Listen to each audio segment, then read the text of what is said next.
Hello, Chapter Chappets, and welcome to a Double Back Monthly video for June 2018.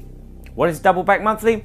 It's a monthly blog that I've put up in conjunction with my Patreon to just go through everything that I've gone through in this month of, well, the month of June, of course.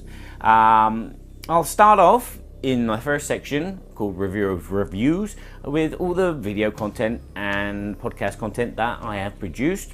I'll go through it in detail, and then obviously you can go and find it in the show notes. And then afterwards I do the first and the last section, which is it's my first impressions of brand new games that I've played for the very first time. So there'll be some in there as well. Followed up with a question time segment, which I'm thinking about something rather. But anyway, I'll talk to you about that when we get to that section.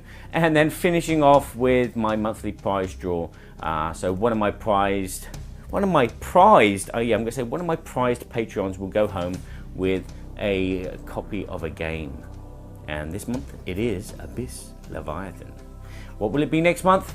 You'll have to find out later on. And who will win it? You'll have to find out later on as well. So without further ado, a review of reviews.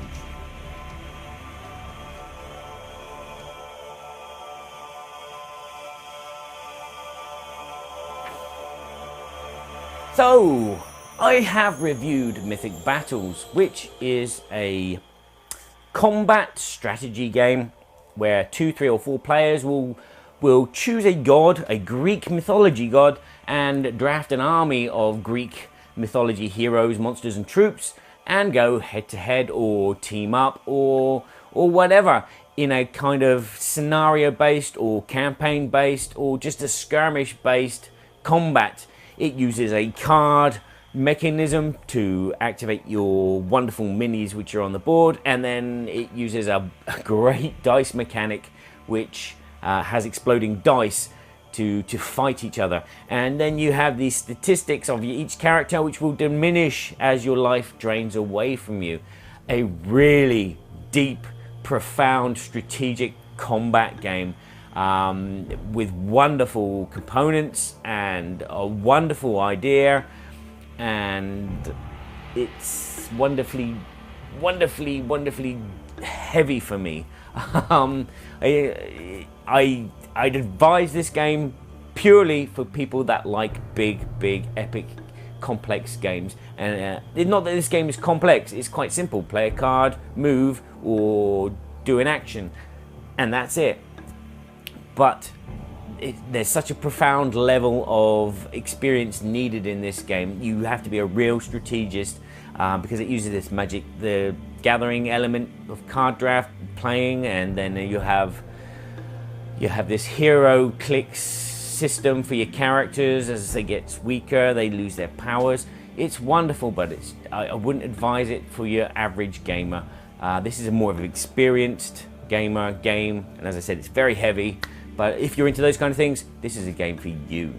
I did a how to play video and a review for Small Detectives, which is like a mini Cluedo. It's a small box and you can just take it anywhere with you. In the game, you're trying to figure out who committed a murder and how they, with what weapon. You're not trying to figure out how, because this game is for children, basically. It uses a card mechanic where you are playing a card to move your detective around small town. I'm gonna get copyright claims all over me. You can move around small town to try and figure out who, eliminate suspects, because every time you stop on a house and you're on your own, you can have a look inside the house and see who was there or what weapon is there, and so you can eliminate them for your investigation. And then it's a case of memory, remember who you've seen and where you've seen them, and then you go in and you solve the crime. Very light, very fluffy, quick playing. This is a definite for families. This is a definite buy for families. Kids will love this. This is better than Cluedo for kids. It's not better than Cluedo for adults, I would say. The adults like a little bit more profound, deep kind of putting 2 and 2 together. This is just memory and also movement with your cards. And there's that horrible kind of, you know, hate your neighbor kind of thing when you land on the same space as someone else, which means that you can't go in the house and have a look. And it's like, ah! But a great little fun game, Small Detectives. In June, I went to Railraod. You can see some videos that I've posted. I've posted 14 videos, and I did a 15th one, which was me sitting down, doing a live stream, talking about the things that I saw in the games that I played. I'm not going to go into detail about these 14 games, but I'll just read off the list here. So if there's something that piques your interest, maybe you can go and check it out. You have Solomon Kane, my first impressions after playing a demo scenario at Railraod. A very interesting game, very different to everything else, not what you're going to be expecting when you play it. There was Ganymede. I interviewed the owner of Sorry We Are French, and he explained a bit about his new game, Ganymede, which is a spacefaring Splendor game. I got to check out Catch-Up Games Fertility, which is a brand new game which is coming later this year. A very light family game where you're placing dominoes to recuperate resources and use those resources to buy markets and then fill those markets with those resources that you've bought as well. Very light, friendly, colourful theme. Looking forward to that. I got to see Fu Panda, the board game, which is currently still on Kickstarter from Mythic, and I got to check that out and check the minis out and play that, which is a dice rolling game, much like Escape from the Temple. Arkans, which is a tile laying game. If you've ever played Final Fantasy and you ever played that mini card game inside Final Fantasy, it's very much like this. You can play in teams where you're trying to get your armies to the corners of the board by playing these numeric tiles to combat the other tiles around it. I got to speak to Morning Games, who are now going to release Ikan, which is which is a game which a friend of mine has designed. It's a game that I've been waiting for a couple of years now to come out, and it's finally coming this year. A kind of family game where there's a labyrinth, and one player is the hero, and they got to navigate that labyrinth, but in the dark, and they can't see where they're going, and they just got to memorize what the map looked like beforehand. There was Gravity Superstar. Again, it was a prototype from Sit Down. It's a very simple, you know, it feels like a computer game. You know, it's one of these little iPad games that you can have. Your character will move off a platform, and then gravity will pull them down, and they will collect stars which are in their way as they fall, and when they land on the ground, that's it, the end of your turn. You'll be playing these cards which will rotate you as well, so you'll fall that way or maybe fall that way, and the other players will be doing exactly the same. You're trying to collect as many stars as possible. I got to talk to Funky Sheep about their game Badass Force, which is coming to Kickstarter very soon. I'm very close to this project. I am translating the rules, and I've got a copy somewhere here as well, so expect a video about that as well. I got to play a prototype of another Kickstarter called Los Angeles Vice Division, which is a kind of Cluedo, but in the 1940s America. Players are detectives, but they all have their own individual cases, and the other players know the answers to your case, and you're going around, and it's kind of like a little bit RPG-ish. It's a little bit it relies on dice, because your dice, you're going to be using dice to move around and perform actions and activate cards. It's very similar to other games where you roll dice and you match them up with actions. But looking forward to that, definitely coming. I got to play Apocalypse in Carson City Zoo, which is a very small abstract game where you are trying to rescue animals from a zoo without getting bitten by zombies, with a team of players, and every other player is against you, and you're moving around and you're trying to combat and not get killed and get the most points as possible. From Duopoly. I also got to play POC from Duopoly as well, which is just a dexterity game using coasters, and they're somewhere here. Yeah, I've got some here. There you go. It's a coaster game. You're flicking coasters into the box, onto the box, and then onto a trampoline, and it's a point game. It's just fun, 10 minutes of flicking coasters around. I got to play Luxor, which is coming to France from Italia. It's a movement game where you're using cards to displace a team of explorers into an Egyptian temple, and you're trying to collect as much treasure as possible. A very family-friendly kind of game, a little bit heavier than a family-friendly because there's a lot of different moving pieces and ways to score points. But yeah, pretty good. Tokyo Highway. I got to try out Tokyo Highway, which is a dexterity game where you're building roads. Yeah, you're building roads with lollipop sticks and trying to place your cars out. It was very different to everything else that I've played, dexterity-wise. It's interesting. There's a puzzle element to it as well, because you're trying to put your roads over the other roads, because that's how you get your cars out of your pool. But you're trying not to deplete your pool of resources, because you've only got X amount of lolly sticks and bits and bobs. But yeah, really, really different and really enjoyable. I got to play Raids as well from Yellow Games, which is a Viking game. It's just a displacement game. You'll just be moving your Viking galleon around a board, and you'll be stopping at places to either collect resources or to power up your ship or pick up some more Vikings or fight a monster or collect some runes. It's a little bit Kaido because it's, you know, that kind of displacement game, but it was very colourful, very enjoyable. You had your own Viking boat which you could place these tiles on and, you know, get more Vikings or less Vikings or stock up on stuff that you can sell. Very enjoyable. And last but not least, Topairy, which is Topairy, I can't say it still. It's a game where you are trying to align trees in an order that you can see them, so the small ones are at the front and the big ones at the back. And if the big ones are at the front, you only score for that big one. But if you see lots of trees, you see lots of trees and you score lots of points. A very simple abstract game with meeples and tiles. Really kind of a nice puzzle game where you can really screw over the other players. That's Topairy. Yes. So I played a lot and got a lot of videos, so you can go and check them out on my site, boardgameseverybodyshould.com. There's a little parody ludic blog there with all the videos there.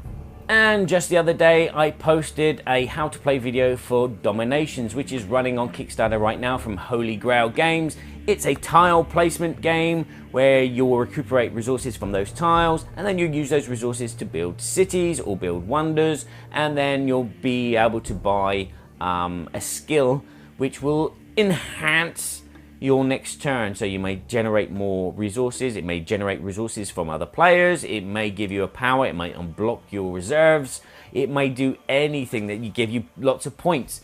Go and check that out. That's up on Kickstarter at the moment. Later on there should be a first impressions video about how the game plays. I enjoy it. It's long, it's deep, but it's not deep at the same time. There's a lot to it. There's a lot of little layers because there's so many different types of masteries and skills that you can learn and add to your technology tree, which will change the game immensely for you. Yeah, I've been playing it and I need to play it some more, and I want to play it some more as well. That's Dominations. Go and check that out. And finally, we did a Burky and Badger Board Game Babble podcast called Looking for Love, where we talk about those games that sit on our shelves and we love playing them, but we still can't get a chance to play them, which is really annoying, isn't it? And so we roll off why people can't get to play their games, and we talk about those games, the ones that we really want to play, which are here still, like this one here, out live, yeah. So yeah, you can go check out the video version of that on YouTube, or you can go and just download the audio version from iTunes or Stitcher or from Libsyn. And that is it. My voice is sounding funny. I'm sounding very croaky. Maybe it was all that singing last night. But anywho, let's move on.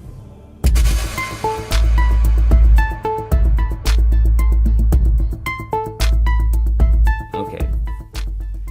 So the first and the last. This is my first impression segment. So these are games that I played during the month here, and I'm going to talk about a few of them because I've already talked about a lot of them in the other video. the parody Ludic ones. Those ones, yeah.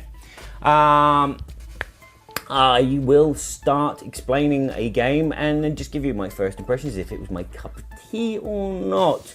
I'm going to start with a game which I haven't talked about yet.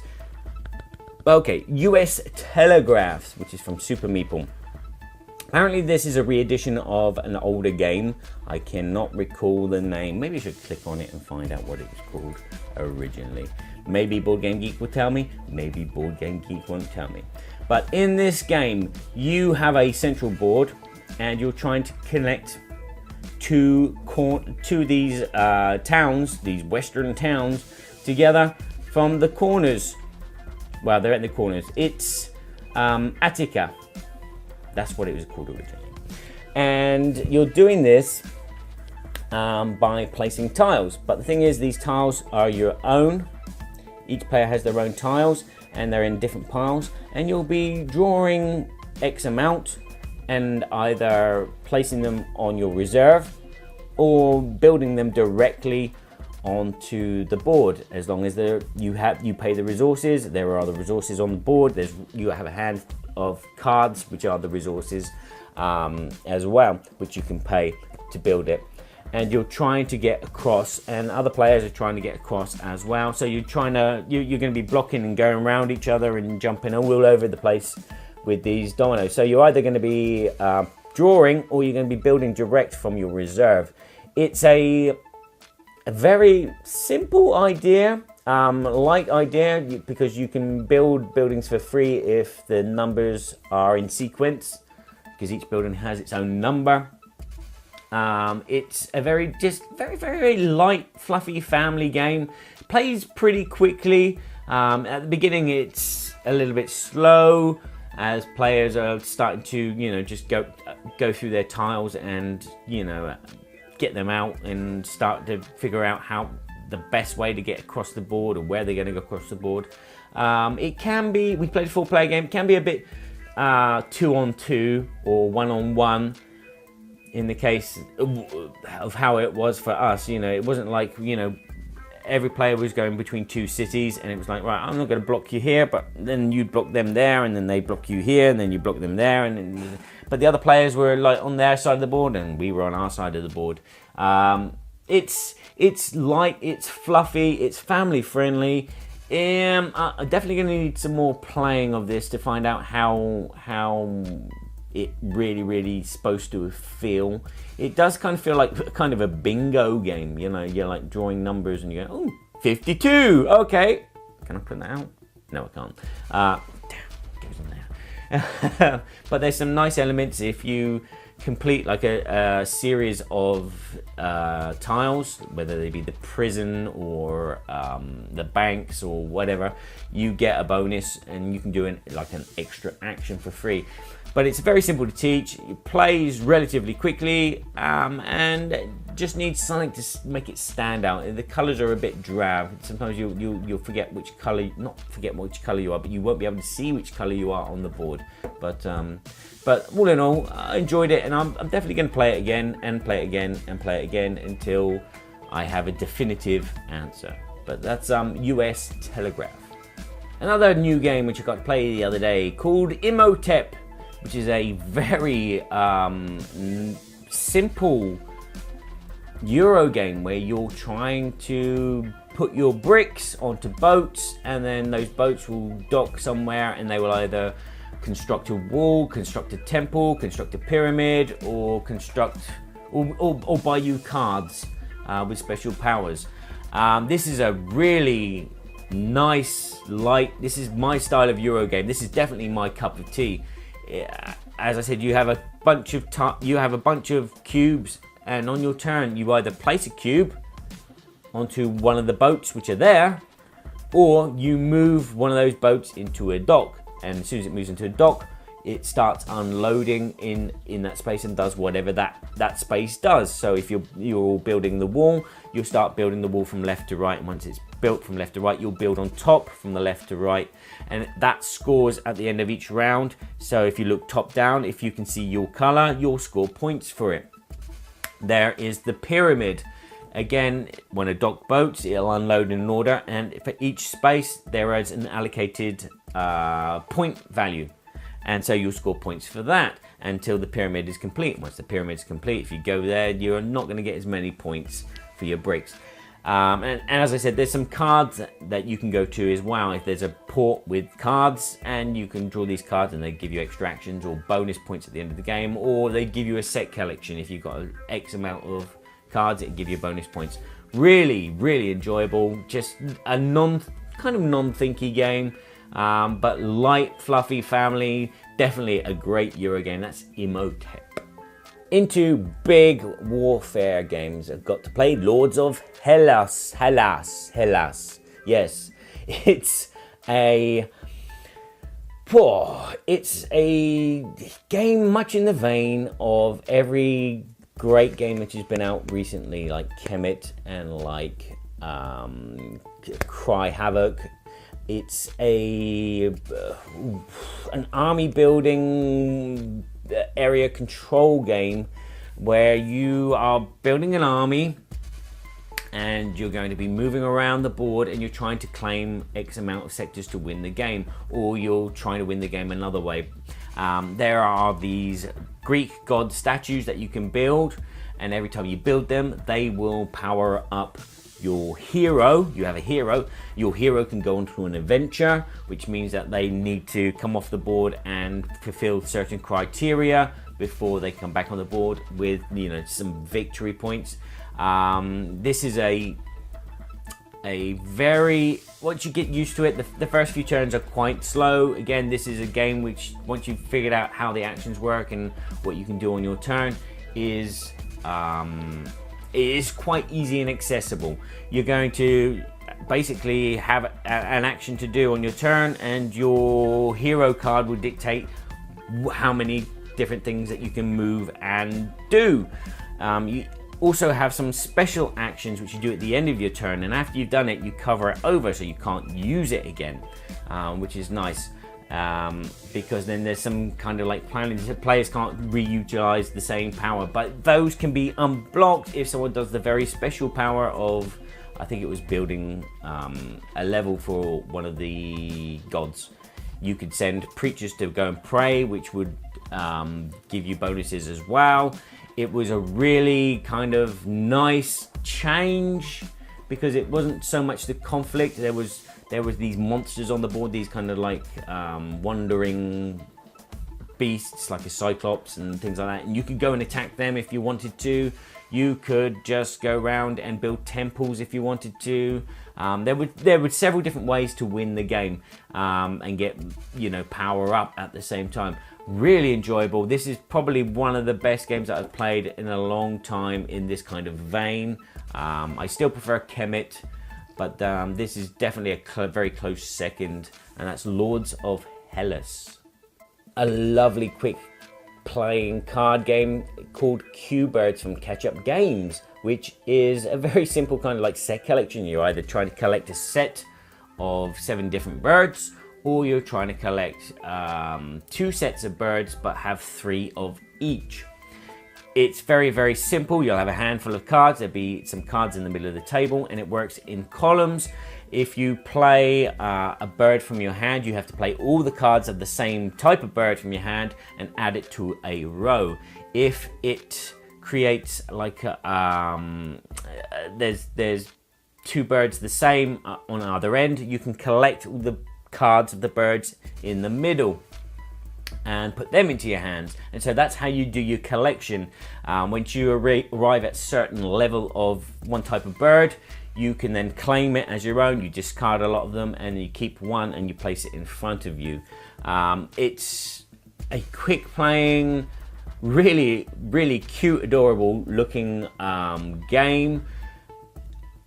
Fun, definitely a fun family. This is definitely my cup of tea. I enjoyed playing this. It's a little thinky, but at the same time it's a little luck driven because of the cards and what players play. But it plays pretty quickly. It plays 4 players really, really well. I haven't played 2 players, but lots of players play really, really good as the board keeps changing. It's enjoyable. yeah, a nice refreshing change of a card game. That's CuBirds. I'll finish off with Freedom the Underground Railroad, which is a cooperative game where players are trying to move cubes from one side of a board to another side of the board. It's basically you're trying to save slaves in America way back in the old western days of North and South. It uses a very simple mechanism of, buying these tokens and then using these tokens to activate the power on them, which would be moving cubes around, or it give you money to use to buy cards which have special powers. This is a very deep puzzle game because it's kind of like a yo-yo effect. You have these hunters on the board who catch the slaves or cubes, and they have these lines where they go back and forth, and every time you put a slave or a cube on one of these lines, the hunter will move towards them. So you're kind of like constantly moving one cube there, so they go back that way, and then you're moving another cube there, so that they come back this way. But these lines are interweaving, so it's a real nice kind of puzzle, visual puzzle of a game. But on top of that, you have all your powers, and you'll have to really work as a team to negotiate who takes what tiles, because there's a limited amount of tiles. Some players can take more tiles than others. Some players have powers which will, make the tiles cheaper and more effective. But it's a really long, engrossing team building puzzle game as you fight to get these cubes from one side of the board to the other. Really enjoyable, my cup of tea. Longevity though, we played it on an expert mode and we beat it. So where do you go from there? Can you replay a game which is, technically you've beaten? Yeah, you can, but is it the same kind of experience as, not winning, or winning on an easy level and going, okay, let's do the next level up? But that, really enjoyable. Freedom the Underground Railroad.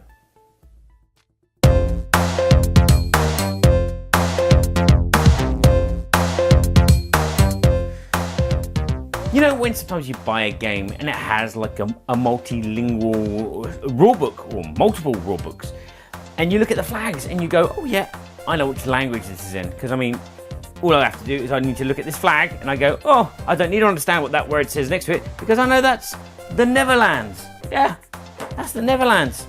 And I could look at this rulebook and go, oh yeah, that must be Germany. That must be the German rulebook. Yes, I'm getting good at this. What else do we have? We have the Italians. Yeah, that's great, Italians. And again, I don't need to read that to know that that's the Spanish rulebook, and that's the Japanese rulebook. And I've lost the French one. But anyway, sometimes when I look at that, I go, what the fudge? What the fudge is that?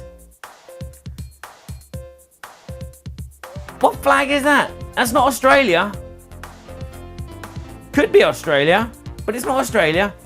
It's English.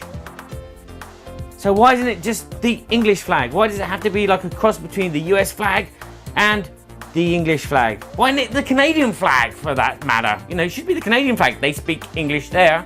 But then again, that might cause confusion with the French flag as well. But, if you're going to put a rule book with a flag telling you what country of origin the rules are written in, please make sure it's the right one.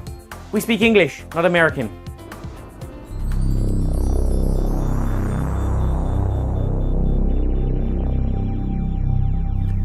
And now it's Monty Python's Flying Circus. No, it's prize draw time, yes. Which of my lucky patrons is going to walk home with a copy of this Abyss Leviathans, the expansion for the Abyss, which has you having combat with big sea creatures instead of just running away all the time. Looks good, doesn't it? Yeah, so this is this time in the video where I talk about my Patreon. Yes, you can support me and my work as I try and build up an industry. I mean, I am working from home at the moment. My life is mainly around board games, so I am providing help with Kickstarters. I am translating rules from French to English for a few publishers here in France, and I am creating music for soundtracks like The Seventh Continent and the up-and-coming Chronicles of Crime. Yes, because on your app you're going to need a soundtrack to keep you calm and concentrated and make you feel like you're in a real detective game as you are playing. So those are the things that I am doing. They don't tide me over. They barely just about, I barely just keep, you know, the ends together. And that's why I set up a Patreon, just to help out as well, to finance, you know, the lighting, the cameras, especially if they break down. I can just then go out and pick up a new one, which is great. Like I lost my muff on my microphone at Ludic. And so I was able to afford to buy some new muffs to put on. Sounds not very nice, does it? But anyway, yes, the Patreon is there just to help support me through these early stages of my own business, doing creative board game stuff. So thank you to all of those who have contributed and are still contributing to my Patreon. I'm going to read out your names and thank you. Thank you, Robert. You're a star. Thank you, Kevin.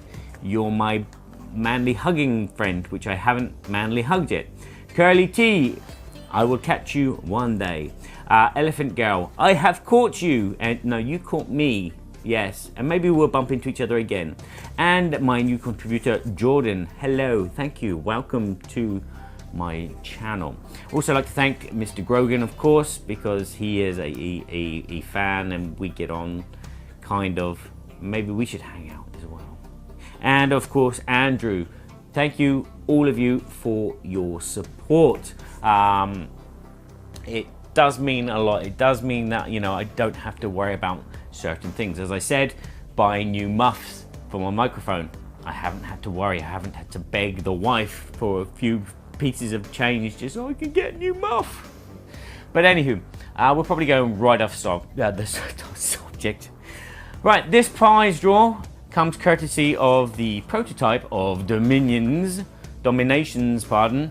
I'm going to be using the sack provided by Railraod Games and the dominoes provided by Railraod Games.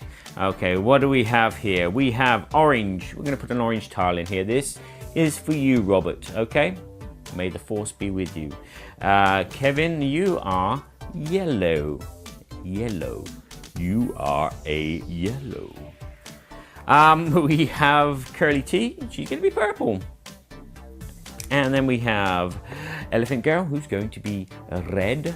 And then we have Jordan, who's going to be blue.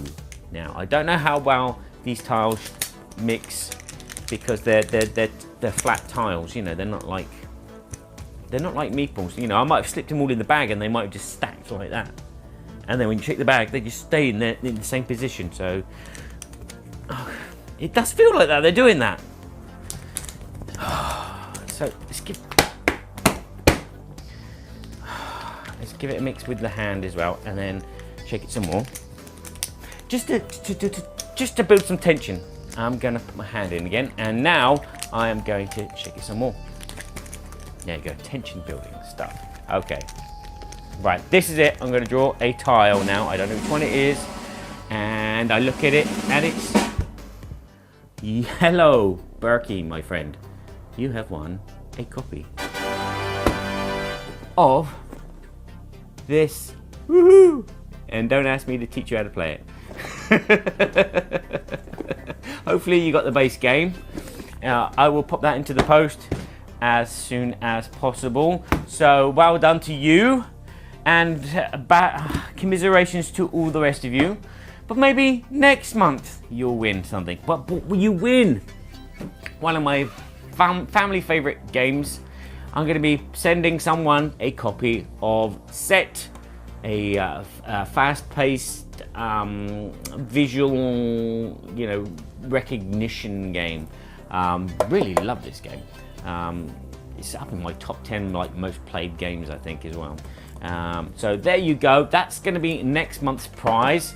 And that is the end of this video, which means that now I've got to edit all of these bits of film together and then render it and then post it online and then send it to you as quick as I possibly can. So thank you all very much for watching. Thank you, my Patreons. Again, you are stars, helping keep the costs down and everything. So I would say ciao for now, and please, please, please, please, please play nice and remember to keep yourself cool in hot weather.